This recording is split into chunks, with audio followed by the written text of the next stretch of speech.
আজ পর্যন্ত কোনোদিন মুসলমানদের উৎসব শবে বরাত একটা হিন্দু মসজিদে দেখার জন্য আসলো না, মুসলমানদের উৎসব শবে কদর একটা হিন্দু কোনোদিন চাওয়ার জন্য আসলো না, মুসলমানদের উৎসব রমজান মাসের রোজা একটা হিন্দু কোনোদিন তোমার সাথে সমাজ করার জন্য রাখলো না, একটা হিন্দু কোনোদিন তোমার ঈদের নামাজে আসলো না, একটা হিন্দু কোনোদিন তোমার সাথে জুমার নামাজে অংশগ্রহণ করলো না, তোমাকে দেখার জন্য পর্যন্ত আসলো না।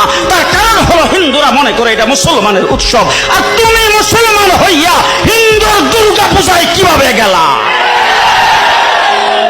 তোমার কি হয়ে গেল? তোমার কি লজ্জা শরম তুমি দয়ে ফেলে দিয়েছো? তোমার কি কোনো লজ্জা শরম নাই? লজ্জা শরম নাই? আবার কি সুন্দর বলতেছ, ধর্ম যার যার উৎসব সবাই। হাই হাই হাই, ও মুসলমান যুবকেরা ভালো করে শোনো, ধর্ম যার যার উৎসব সবার, তাইলে বিয়া যার যার বউ তো সবার।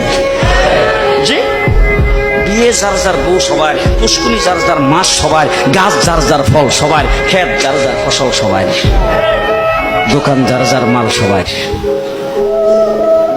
এখন ঘুমাইছে কি কথা বলেন না কেন? তাহলে আমার দোকানের মাল যদি আমার হয়, আমার ক্ষেতের ফসল যদি আমার হয়, আমার গাছের ফল যদি আমার হয়, আমার গাছের নারিকেল যদি আমার হয়, আমি বিয়ে করলে বউ যদি আমার হয়, মুসলমান আমার পুষ্কুনির মাছ যদি আমার হয়, তাইলে ধর্ম যার উৎসব তার।